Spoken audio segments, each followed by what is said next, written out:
prison industrial complex is the overlapping interest of government and industry, surveillance, policing, imprisonment. As solutions to economic, social, and political problems, it's an entangled web of relationships between prisons, probation, parole services, the police, the courts, and all the companies that make money from transporting, feeding, and selling daily necessities to prisoners.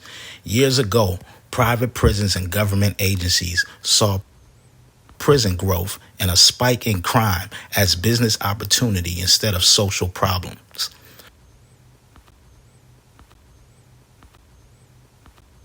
The prison industrial complex only causes more crime. If a corporation's customers are prisoners, then that corporation is in the business of more crime. The war on drugs was not in any way a thing to help people. It was the prime way to take people of color off the streets and put them in jail. It was a setup. It was a pure setup. In researching for this documentary and the topic of the prison industrial complex, I was able to discover that this started with the war on drugs. I began the meeting by making this statement, which I think needs to be made to the nation. America's public enemy number one in the United States is drug abuse. Nixon in 1971, and which a Nixon advisor openly admitted was a tactic that the Nixon administration used to harm communities that would oppose him. He said, quote, "The Nixon campaign in 1968 and the Nixon White House after that had two enemies, the anti-war left and black people." You understand what I'm saying? We knew we couldn't make it illegal to be either against the war or black. But by getting the public to associate the hippies with marijuana and blacks with heroin, and then criminalizing both heavily, we could disrupt those communities. We could arrest their leaders, raid their homes, break up their meetings, and vilify them night after night on the evening news. Did we know we were lying about the drugs? Of course we did. The war on drugs is and always was a conspiracy to commit fraud against American citizens. If anybody watching this documentary has not seen the movie American Made, starring Tom Cruise, it's a good watch. But the American Made movie only told parts of the story. Barry Seal started running covert operations for various government agencies as early as the late 1950s, while he was a member of the Civil Air Patrol in New Orleans, well before he became a TWA pilot like the movie says. Seal said that he started by doing things like flying guns for the CIA to revolution fighters in Cuba in the late 1950s and flying operations for U.S. Army Special Forces in Laos just prior to the Vietnam War. During the Iran-Contra scandal of the 1980s, the U.S. plotted to secretly help the Contras overthrow Nicaragua's communist Sandinista government. Money from the sale of weapons to Iran was used to help fund the rebels in Nicaragua. However, the U.S. needed a way to covertly get the funds and weapons to the rebels. Using pilots like Barry Seal was a means to an end. Barry Seal was actually the pilot that flew the drugs back to Mena, Arkansas, at the time when Bill Clinton was the governor of Arkansas. Once the drugs was in Mena, Arkansas, it was then distributed to different communities from different states and different cities all over the country. Some might remember Freeway Rick Ross and his story. He was getting his drugs directly from the CIA. But we know that story now. It's even been glamorized in the popular TV series Snowfall. This is Roger Reeves. He was one of Barry Seal's best friends and also helped him run a lot of his operations. Yeah. Let me just tell you about the drug war. Today, I'm not talking about, but a policeman gets a job here or in any town. There's 10 or 15 of them going this year. And one of them, he's a go-getter. And he lets his hair grow, and he gets some tattoos and some dirty clothes, and he goes under the bridge, and he gets one of those poor mentally ill people, bums, hobos, and they sell 2 or 3 or 5 grams to their neighbor over there, and he arrests both of them federally. Now he's got 2, and next month he does it, and he's got 2 more. And at the end of the year, he's got 15 or 20 major drug busts. Mm-hmm. And he does that for 2 or 3 years. And the other fellow, he's at a desk somewhere, and this guy made captain. No, the one that makes all these little tiny busts, all these insignificant nothing. He just putting poor people in prison. Right. Now he's captain. Now he's lieutenant. Now he's captain. Now he goes up the ladder. Rocket. Now the prosecutor, the one that can say, I got him. He has 2 grams of methamphetamine. 2 grams, ladies and gentlemen of the jury. He has 5. Give him 5 years in prison. No matter about his poor wife and children crying. Put him in prison. We need fodder for these private prisons and for the federal system. Oh boy, we got him. And if I'm a prosecutor and I get enough convictions, I got a 98% conviction rate, I'm going to make judge. What's up, world? As y'all can see, man, I'm on my way to the court building, and they asked me to come to a hearing today, where as though they applied a guilty plea offer attorney for me from the public defender's office to explain the plea offer that they got for me, because I'm in the motions right now of trying to withdraw my counsel from my case for insufficient counsel and lack of communication and conflict of interest. I just don't trust them anymore. So, the judge just sent me this Friday and told me that I need to come in court at 10 a.m. on Monday morning. So I'm on my way there now, man, and just get off at work. Night shift. Man, it's real. Grind is real, man. I haven't been asleep. I don't sleep too well anyway, because I got so many different businesses and different responsibilities to take care of and deal with. And it ain't that I'm losing sleep because I'm stressing or something like that. Nah, I'm losing sleep because I'm working. I'm working hard, making sure I'm in everybody's life who I need to be in their life with right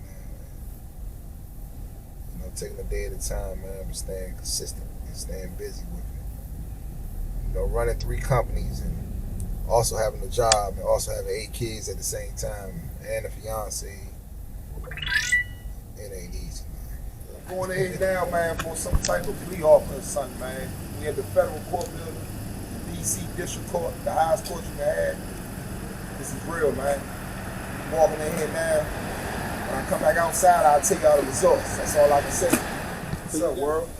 As y'all see, we just coming out the courtroom. Today is October 25th, 2021.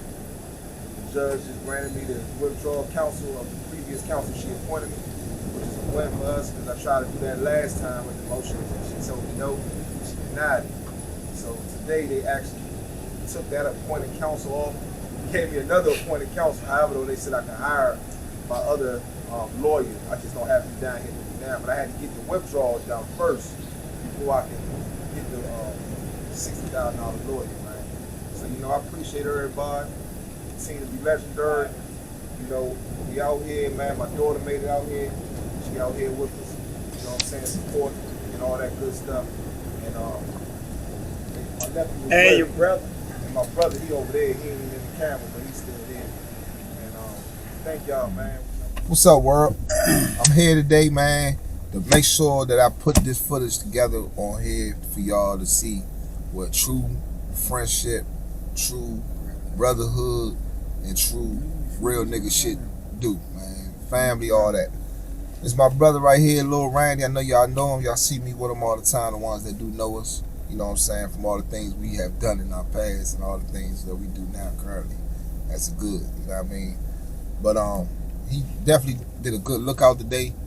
He came to court with me today. He seen how them people talk to me in court, man. He see how them people makes me look like who I am is not what they make it look like I am, and they just really talk to me very disrespectfully, man. However, though, I'm humble though. I accept it and understand. You know what I'm saying? They want me to do some contempt stuff or something, make them feel a way to, try to lock my ass back up or something. I don't know, but make a long story short, Randy know that I was $4,000 more that short of my.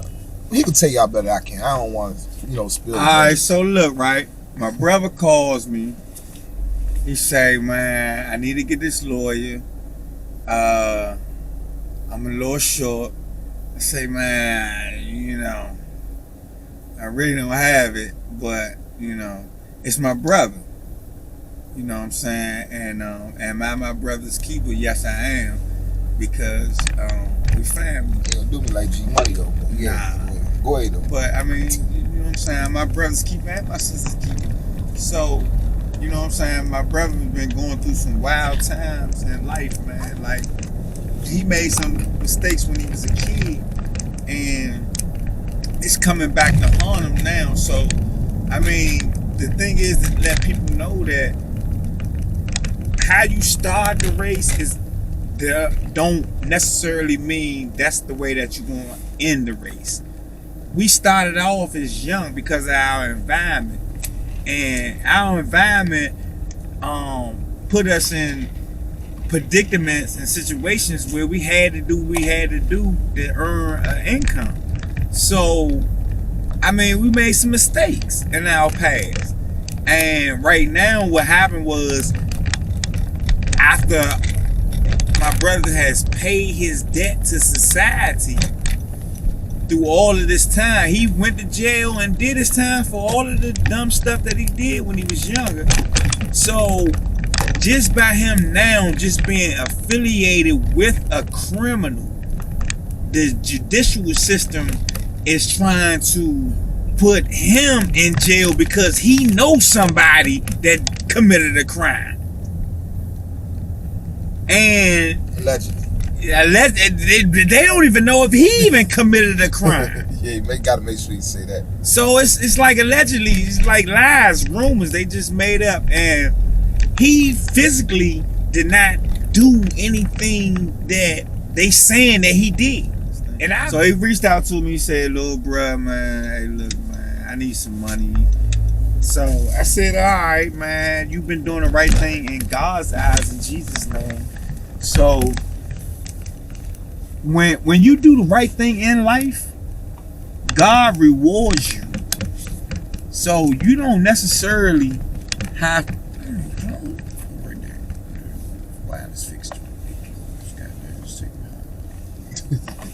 So you don't necessarily in life have to just, man, look, put it like this.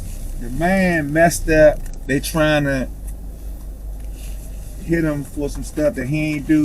He reached out to me. He was short on some funds. He said, "Bro, I need a couple of dollars." I said, "Look, all right, this is what I'm gonna do. I'm gonna go to the bank. I'm gonna go get you a couple of dollars. Now you gonna drop the money and lose it. I'm gonna go get you a couple of dollars, so you can go get you a lawyer." It's legit. You know what I'm saying? We work. We got kids. We take care of families and all of that. So he say, "No," and so I say, "All right, well, you know, here, you know." He said, "I need $4,000 or $5,000, and he my brother, so here go $5,000. You know, like, hey, man, go get you a lawyer." Y'all see it, man. This ain't no prop money or nothing, man. Shit real. This is real brotherhood's about, man. And we gotta lead by examples to be the samples. You know what I'm saying? We gotta be the samples to lead by the examples. Nah, it's not no prop money. Let me see. It's not prop.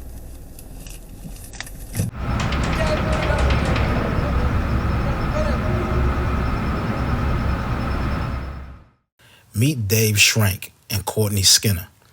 Dave is the president and founder of the National Trauma and Education Policy Board. Courtney also works with Dave and his organization, and she specializes in mental health and incarceration. We'll be hearing more from them a little later. James, you know, we watch the news.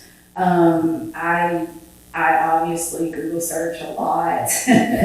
I don't remember exactly how his case popped up on my radar, but I remember, you know, going down the rabbit hole of James Hutchings and reading about his case, and I thought it was very interesting in that it had started in Fort Meade, and then it went all the way through and back and came out of DC as a conspiracy to defraud the federal government.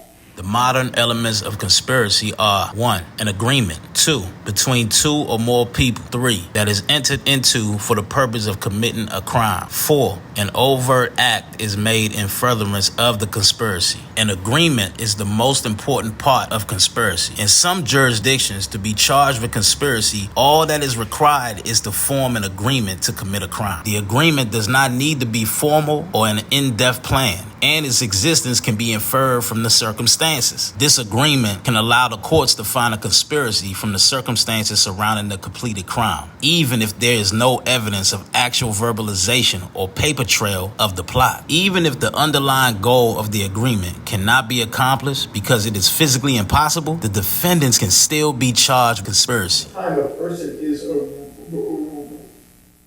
arrested, mainly people of color, they actually didn't do it. Caught in the wrong place, wrong time, or literally just trying to survive, eating off something, trying to get nourishment, trying to get something for the purpose of survival, but didn't actually break the law. However, as soon as you're brought into the police precinct, end up locked up, and this is at this age for many, is kids who are between 16, 17, 18, babies, who really don't understand what's happening. They don't understand why they're there, and they just want to go home. And they're told, you take a plea deal, and you're going home. Mm-hmm. As soon as you take that plea deal, you have a permanent record, which means that you will be targeted that much more from then on. And then it gets harder to find a job. It gets harder to do basic things that others have a very easy time doing in order to make ends meet, provide, and so on. So when a person says, I didn't do it, it probably is the first time they did it. And they're still going back to having been screwed over their first time.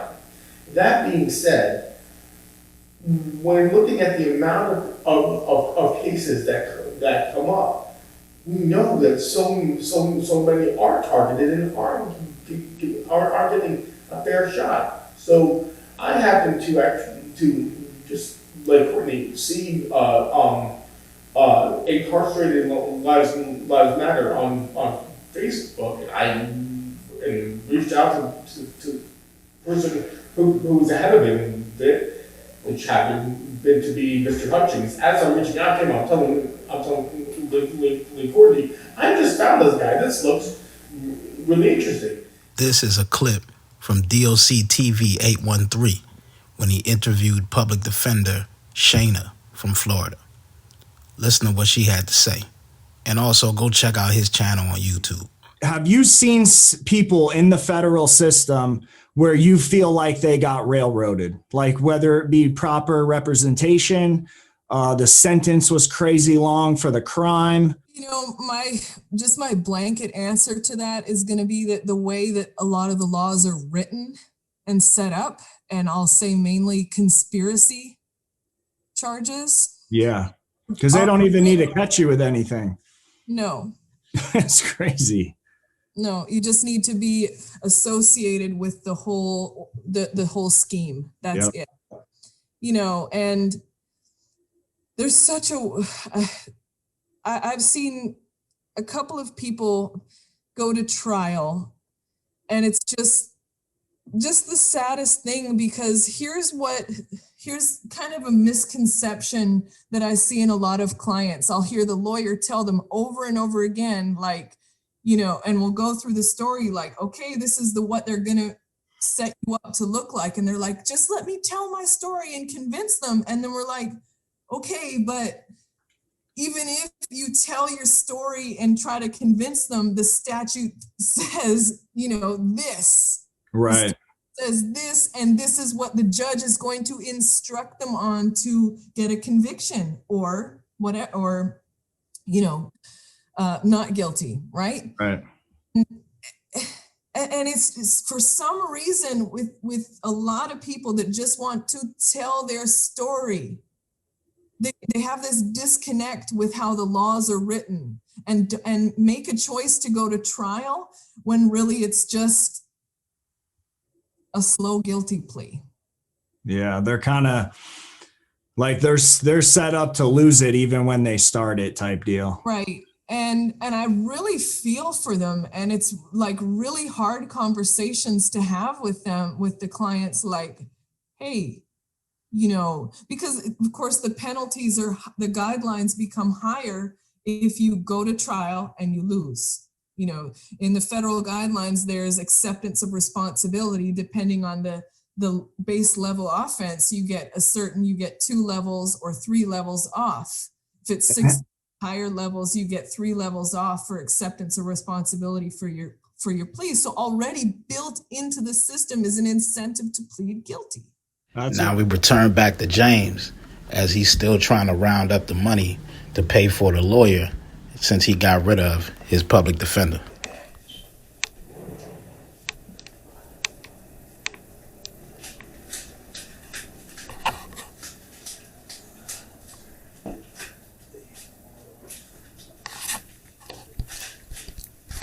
Yeah, on this joint like y'all just hit a lick or something. No. Yeah, liquor.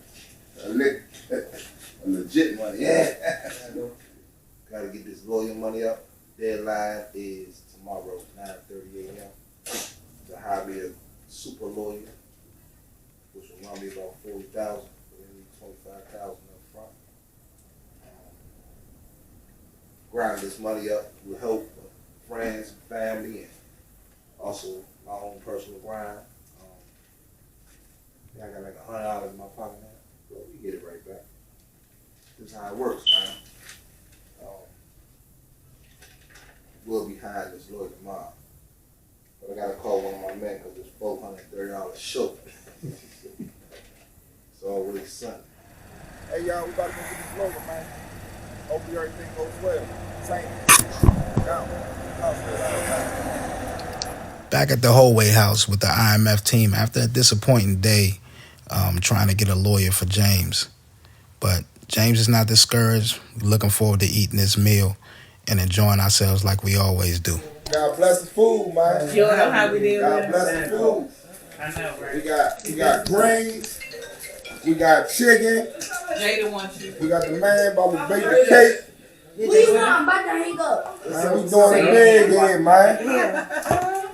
Thanks to Tina Jackson's Catering. That's the name. Tina Soul Food Cuisine. Tina Soulful Cuisine. We appreciate you. Let me introduce you to the newest member of the Holway House, Turk Barnes. Welcome a new brother to the Holway House. Turk. The remote control for what? Hey, how y'all doing? Hey, what's up, world? What's up, Ty? Hey, one more thing. Ty, what's good? What you doing, Ty? Get off work? Get off work, man. You know, good brother right here, good man right here, man. Look out for me. You know Yes. what I'm saying? Good man, Black came through, right? Hey, Black, good man right here. Good man.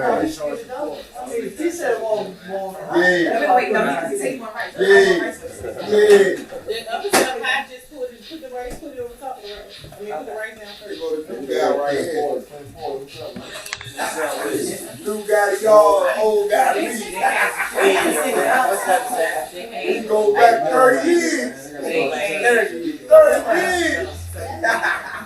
More than 30. More than 30. Rice. Green. 31 years. That's 31 years. I'm 40, man. Oh, let me show y'all the new projector we got in this joint. Hey, Ty, turn that light on so I can show them the new projector. Yeah, look at this joint. Y'all look, we watching the Wizard game. Man, the Holway House like that, Slim. Hey, the Holway House like that, man. So I was in re-entry program in Virginia. I got everything transferred to DC because of James and the Incarcerated Lives Matter. Because Virginia, I couldn't get a job. They have me in a re-entry program, OAR. It's a re-entry program. Okay. I put out so many applications day after day after day, going to every interview, and they was telling me you were hired until my background check came. My background came, And they said, we can't hire you. So how is this a reentry program? You supposed to know that I just went high. I got in this program from my probation officer, from prison. So they supposed to have something set up so that we can get a job. That's what re-entry program is supposed to be. Yeah. They ain't doing it, man. Just because he know people and people come together because of his program and people call him because trying to get on the same accord. I got a job and now I'm doing 100% better. You know what I'm saying? You know what I'm saying? I ain't the one. You know what I'm saying? For real. I wasn't out there just because of trying to be out there. I was out there trying to feed my family like a lot of people have started being out there, but at the same time, hey man, I'm gonna feed my family the right way. Like you said, the people coming from out of prison deserve a chance. The people that never been to prison deserve a chance. You see what I'm saying? Because before I went to prison, the only reason why I went to prison because they ain't giving me a chance. So it ain't really about the background. That's just something else they can say. You see what I'm saying?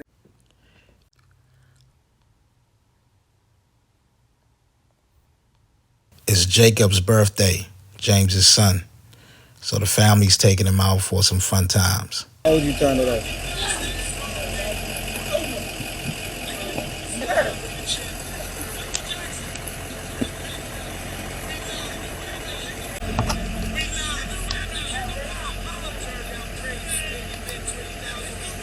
New day, new opportunity.